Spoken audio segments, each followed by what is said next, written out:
बचपन से ही उसके इर्द गिर्द अपराध की कहानियां घूमती थी और फिर एक दिन वो खुद एक कहानी बन गया। ऐसी कहानी जिसे मुंबई के अंडरवर्ल्ड में सालों तक याद रखा गया। बाहर से शांत मगर अंदर एक सुलगता हुआ तूफान था। जब भी ये तूफान बाहर आता तो उसकी बंदूक से निकलती गोली किसी न किसी को सीधे दूसरी दुनिया भेज देती। 1980 के दशक के आखिर के सालों में वो मुंबई के अंडरवर्ल्ड में सबसे ऊपर पहुंच चुका था। उस दौर में उससे बड़ा कोई शूटर नहीं था। उसका नाम दहशत का पर्याय बन चुका था और ये सब किसी मामूली गैंग के लिए नहीं बल्कि खुद दाऊद इब्राहिम के लिए करता था। जब दाऊद इब्राहिम ने छोटा राजन और अपनी पूरी टीम के साथ मुंबई छोड़कर दुबई की तरफ रुख किया तो वहां से ही उसने अपनी गैंग को ऑपरेट करना शुरू कर दिया। मुंबई में उसने अपने सिंडिकेट की कमान दो लोगों को सौंप दी, माया डोलस और दिलीप बुआ। दोनों अपने अपने तरीके से मुंबई पर राज कर रहे थे, लेकिन तब किसी ने नहीं सोचा था कि ये राज बहुत ज्यादा लंबा नहीं चलेगा। एक वक्त ऐसा आया जब दाऊद को खुद ही इन दोनों से परेशानी होने लगी। कारण चाहे जो भी रहे हों, पावर का गलत इस्तेमाल, अति आत्मविश्वास या अपने बॉस के आदेश न मानना, मगर इसका अंजाम बेहद खतरनाक निकला। नतीजा था 1991 का शूटआउट 8 लोखंड वाला। अब सवाल ये है कि आखिर ये दिलीप बुआ कौन था, उसकी शुरुआत कहां से हुई। अगर आप जानना चाहते हैं कि बचपन की संगत जवानी में क्या रंग दिखा सकती है तो दिलीप बुआ की कहानी बिल्कुल सही मिसाल है। मुंबई में विक्रोली और भांडुप के करीब बसा घाटकोपर कभी अपराध की राजधानी माना जाता था। छोटा राजन और बड़ा राजन का इलाका भी यही था और इसी के नजदीक था कांजुरमार, एक ऐसा इलाका जहां हर गली हर मोड़ पर या तो शराब बनती थी या सट्टा खेला जाता था या फिर स्मगलिंग का माल उतारा जाता था। यार तू भी आजा, आज बड़ी मस्ती है। ताश की गड्डी भी नहीं है और दारू भी माल बनी है। ऐसी आवाजें दिलीप बुआ ने बचपन से सुनी थी। जिन गलियों से वो रोज गुजरता था वहां हर कोने में अपराध फलता फूलता था। धीरे धीरे उसका झुकाव भी उसी तरफ हो गया। बचपन में ही उसने देख लिया था कि इस रास्ते में पैसा, रुतबा और डर सब कुछ मिलता है। उसका पहला जुड़ाव हुआ माया डोलस से, वही माया डोलस जो आगे चलकर खुद एक कुख्यात नाम बन गया। उस वक्त मुंबई के अंडरवर्ल्ड में अशोक जोशी, अरुण गवली और माया डोलस तीनों तेजी से उभर रहे थे। फिर उन्होंने मिलकर एक गैंग बनाई, BRI गैंग। इस गैंग में रामा नायक, बाबू रेशम और अरुण गवली लीड कर रहे थे। धीरे धीरे दिलीप बुआ भी इस गैंग का जरूरी हिस्सा बन गया। अब तो तू बड़ा आदमी बन गया बे दिलीप। बड़ा बनने का सपना देखा नहीं जाता भाई, छीनना पढ़ता है। शब्द उसके कम थे लेकिन गोलियां ज्यादा बोलती थी। उसका टारगेट एकदम साफ होता और निशाना कभी चूकता नहीं था। मुंबई की गलियों में उसका नाम खौफ बन चुका था, पर यही खेल ज्यादा दिन नहीं चल पाया। दाऊद इब्राहिम को जब लगने लगा कि उसके बनाए मोहरे अब खुद को राजा समझने लगे हैं तो उसने बोर्ड ही बदलने का फैसला कर लिया। और फिर हुआ वो फायरिंग जिसने मुंबई को हिला दिया। दिलीप बुआ की कहानी सिर्फ एक अपराधी की कहानी नहीं है, ये उस दौर की कहानी है जब एक शहर के सपने गोलियों की आवाज में दबा दिए जाते थे। अरुण गवली के लिए रामा नायक सिर्फ एक डॉन नहीं बल्कि एक गुरु था, उसका उस्ताद। उसे देख देख कर ही उसने अपराध की दुनिया में अपने कदम जमाए। उसी रामा नायक की गैंग के लिए माया डोलस और दिलीप बुआ भी काम करने लगे थे। उस वक्त BRI गैंग में रामा नायक की ही सबसे ज्यादा चलती थी। उसकी एक बात और सब चुप। BR गैंग में एक और नाम बहुत तेजी से उभरा था, किरण वलवंकर। ये नाम बाहर वालों के लिए अनजान हो सकता है मगर अंडरवर्ल्ड की गलियों में इसका खौफ अलग ही था। किरण भाई को फोन कर दो, अगर वो बोले तो डील फाइनल। किरण वलवंकर BR गैंग का मेन शूटर था। जो भी एक्सटॉर्शन की डील करनी होती, सामने वाले से बातचीत करनी होती या किसी को डर के साए में जीने पर मजबूर करना होता, वो सारा काम किरण ही करता। लेकिन जो बात सबसे दिलचस्प थी वो ये कि जितना खतरनाक बाहर से दिखता था अंदर से उतना ही दरिया दिल था। लोग कहते थे किरण भाई एक बार बात कर लें तो आधा गुस्सा वैसे ही खत्म हो जाता है। उसका घर प्रतीक्षा नगर के पास सरदार नगर की एक कॉलोनी में था जो महाराष्ट्र हाउसिंग बोर्ड की बिल्डिंगों में से एक थी और उसी बिल्डिंग में उसके ठीक बगल वाले फ्लैट में जन्मा था माया डोलस। मतलब कह सकते हैं कि दोनों की किस्मत एक ही छत के नीचे लिखी जा रही थी।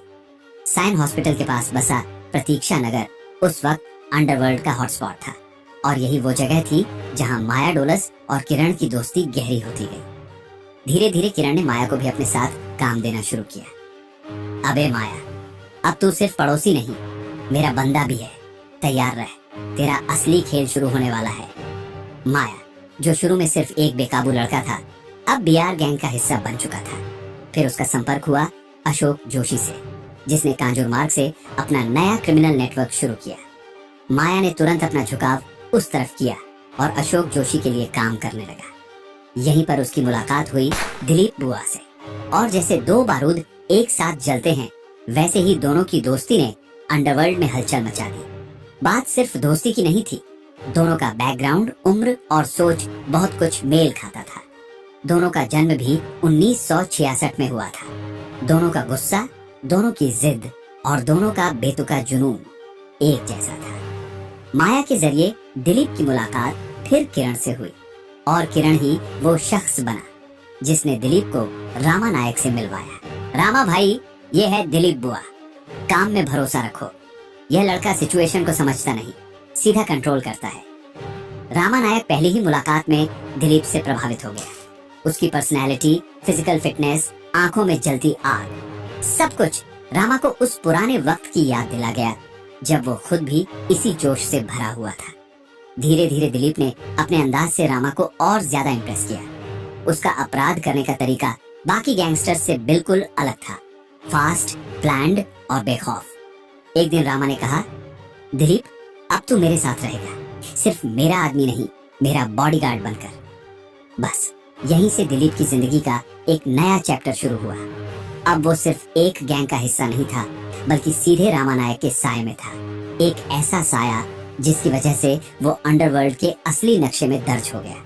और इस तरह पड़ोसी बनने से शुरू हुई एक मुलाकात धीरे धीरे अपराध के साम्राज्य तक पहुंच गई, जहां दोस्ती, धोखा और खून खराबा एक ही सिक्के के अलग अलग पहलू थे। दिलीप बुआ की जिंदगी की सबसे हैरान कर देने वाली चाल वो थी जब उसने अपने ही उस्ताद रामा नायक का खेल खत्म कर दिया। ये वही रामा था जिसने दिलीप को उठाया, उसे नाम दिया और अपने बॉडीगार्ड जैसा ट्रीट किया। लेकिन अंडरवर्ल्ड में न तो रिश्ते टिकते हैं, न एहसान। असल में बात शुरू हुई एक प्रॉपर्टी विवाद से। मामला बढ़ा तो फैसला सुनाने की बारी आई और दाऊद इब्राहिम ने साफ तौर पर रामा नायक के खिलाफ बोल दिया। ये बात रामा को नागवार गुजरी। वो अब खुद को दाऊद से अलग करके अपनी गैंग चलाने लगा, एक इंडिपेंडेंट डॉन के रूप में। अब वो दाऊद का सीधा कंपटीटर बन चुका था। अब मैं किसी के नीचे काम नहीं करूंगा, अब मेरी शर्तों पर ये शहर चलेगा। उधर दाऊद की नजर दिलीप बुआ पर पहले ही टिक चुकी थी। उसके अंदर का वहशत, उसकी समझ और उसकी वफादारी को तौलकर दाऊद ने फैसला किया, रामा नायक को खत्म करना है और उसके लिए सही आदमी सिर्फ दिलीप ही है। दाऊद ने खुद दिलीप को रामा की सुपारी दी, और फिर एक दिन वही दिलीप जिसने रामा के लिए खून बहाया था, अब रामा का ही खून करने निकल पड़ा। इसी दौरान बीआर गैंग की हालत भी बदल रही थी। बाबू रेशम की हत्या हो चुकी थी। अब अरुण गवली ही इस गैंग का चेहरा बन चुका था। उसने दिलीप बुआ और अशोक जोशी दोनों को अपने साथ जोड़ लिया था। दूसरी तरफ माया डोलस भी अब अरुण गवली के लिए काम करने लगा था। लेकिन जैसा अक्सर अंडरवर्ल्ड में होता है, वहाँ दोस्तियां जल्दी दुश्मनी में बदल जाती हैं।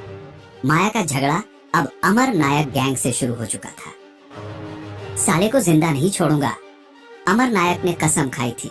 मगर माया तक हाथ डालना आसान नहीं था, क्योंकि उसे अरुण गवली का खुला संरक्षण मिला हुआ था। बात इतनी बिगड़ गई कि मुंबई की सड़कों पर गैंग वॉर खुलकर होने लगी। आगे चलकर हालात इतने गंभीर हो गए कि दोनों गैंगों के बीच एक सुलह बैठक बुलाई गई। इसमें बड़े बड़े नाम शामिल हुए। सबने कोशिश की कि अमर नायक और अरुण गवली किसी समझौते पर पहुंच जाए। बैठक में अमर नायक ने एक ऐसी शर्त रख दी जिसने खेल ही बदल दिया। मैं माफ तभी करूंगा जब माया डोलस को मेरे हवाले किया जाएगा। अरुण गवली ने कुछ देर सोचा और फिर आंखें झुकाकर हामी भर दी। यह खबर जब माया डोलस तक पहुंची तो उसके पैरों तले जमीन खिसक गई। जिसके लिए मैंने खून बहाया, उसी ने मुझे बेच दिया। माया ने तुरंत दगड़ी चाल अरुण गवली का अड्डा छोड़ दिया और कांजूरमार्ग में अशोक जोशी के पास जाकर शरण ले ली। अब खेल और पेचीदा हो चुका था। अशोक जोशी वैसे भी छोटा राजन से दुश्मनी पाले बैठा था, और छोटा राजन कोई छोटा नाम नहीं था। वो सीधे दाऊद इब्राहिम के लिए काम करता था। मतलब साफ था, मायाडोलस अब एक ऐसे शख्स के साथ खड़ा था जो दाऊद से सीधे टकराव ले रहा था। इधर दिलीप बुआ की हरकतों से उसका परिवार परेशान हो चुका था। वो पूरी तरह अपराध की दुनिया में समा गया था। उसका नाम अब केवल पुलिस की फाइलों में नहीं बल्कि लोकल अखबारों की सुर्खियों में भी दिखने लगा था। थककर उसके घर वाले कांजूर मार्ग छोड़कर तिलक नगर शिफ्ट हो गए। तिलक नगर वही इलाका जहाँ छोटा राजन रहा करता था। उस वक्त तक बड़ा राजन मारा जा चुका था और छोटा राजन ने उसकी पूरी गैंग को खुद संभाल लिया था। अब वो वर्धा राजन मुदलियार के साथ मिलकर अपनी गैंग को बढ़ा रहा था। इस बार जो चाल चली है ना भाई, सीधा दिल पे लगनी चाहिए, छोटा राजन ने कहा था। अब हर तरफ चालें ही चालें थी। कोई गुरु से गद्दारी कर रहा था, कोई दोस्त से धोखा खा रहा था, कोई दुश्मन से बदला ले रहा था। मुंबई की गलियों में उस दौर की आवाजें गोलियों की तरह गूंज रही थी और हर गोली के पीछे एक कहानी थी, जैसे दिलीप बुआ की ये कहानी। आगे की कहानी और भी टेढ़ी होती चली गई क्योंकि अब छोटा राजन सीधे दाऊद इब्राहिम के साथ काम करने लगा था। वो सिर्फ उसका आदमी नहीं रहा, अब वो उसका राइट हैंड बन चुका था। डी कंपनी के बड़े ऑपरेशंस की प्लानिंग से लेकर उन्हें अंजाम तक पहुंचाने का काम छोटा राजन ही करता था। अब बात करें दिलीप बुआ की, तो उसके लिए वक्त पूरी तरह करवट ले रहा था। उसकी कहानी अभी खत्म नहीं हुई है, बल्कि असली खेल तो अब शुरू हो रहा था। लेकिन उससे पहले अगर आप नए हैं और अब तक चैनल को सब्सक्राइब नहीं किया है तो तुरंत सब्सक्राइब करें और नोटिफिकेशन बेल भी दबा दीजिए, क्योंकि आगे की कहानी और भी खतरनाक होने वाली है। अब जिस अंडरवर्ल्ड की दुनिया में दाऊद इब्राहिम से सीधी दुश्मनी लेकर कोई जिंदा नहीं बचता, वहाँ दिलीप बुआ जैसे लोग भी थे जो खुलकर डी कंपनी के खिलाफ काम कर रहे थे, लेकिन अंदर ही अंदर एक बैकडोर सुलह का रास्ता भी हमेशा खुला रखते थे। दिलीप बुआ की कहानी भी कुछ ऐसी ही थी। छोटा राजन के जरिए उसका डी कंपनी से संपर्क बना रहा। मायाडोलस और दिलीप बुआ जो अब तक अशोक जोशी के लिए काम करते थे, उन्होंने अचानक कुछ करीबी साथियों को लेकर खुद को एक अलग बॉस घोषित कर दिया। अब हम किसी के नीचे नहीं, अब अपना नाम चलेगा। साल 1988 में दाऊद इब्राहिम के इशारे पर छोटा राजन के लोगों ने अशोक जोशी का गेम खत्म कर दिया। अशोक की हत्या एक बड़ा झटका था, लेकिन गौर करने वाली बात यह है कि इस घटना से 3 हफ्ते पहले ही मायाडोलस और दिलीप बुआ उससे अलग हो चुके थे। ये इत्तेफाक था या प्लानिंग, ये कोई नहीं जानता, मगर शक की सुई जरूर घूमने लगी थी। अशोक जोशी की मौत के बाद छोटा राजन अपने लगभग 18 साथियों के साथ दुबई शिफ्ट हो गया, लेकिन जो लोग मुंबई में रह गए थे, माया, दिलीप और उनके साथी, उन्होंने अंडरवर्ल्ड की गतिविधियों को जारी रखा। एक्सटॉर्शन, अवैध वसूली, सट्टा, शराब, जुए के अड्डे, हर चीज पर इनका कब्जा था। बिल्डर्स, व्यापारी, यहाँ तक कि कुछ फिल्मी हस्तियों को भी ये धमकाकर पैसे वसूलते थे। अब सवाल ये उठा, आखिर इतने बड़े लेवल पर काम करने का हौसला और हिम्मत इन्हें कहाँ से मिल रही थी? असल में जितना ये दिखते थे अकेले, उतने थे नहीं। इनका असली सहारा अब भी डी कंपनी ही थी।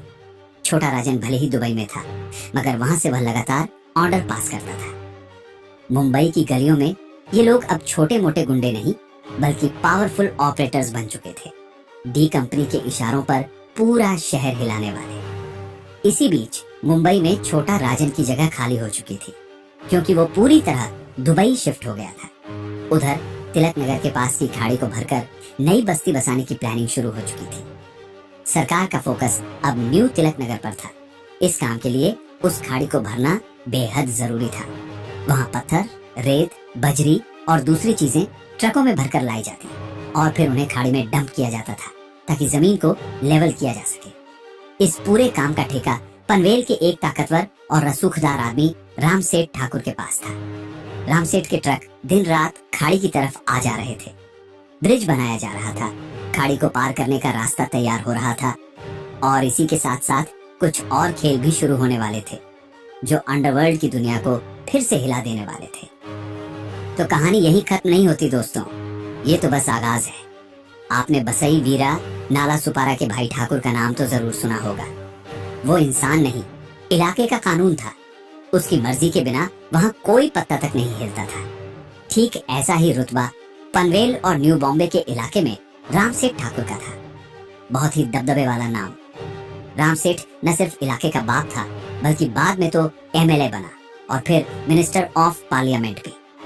उसकी मौत के बाद उसका बेटा प्रशांत ठाकुर उसी कुर्सी पर बैठा। ये परिवार सिर्फ रसूखदार नहीं बल्कि राजनीतिक ताकत का दूसरा नाम था।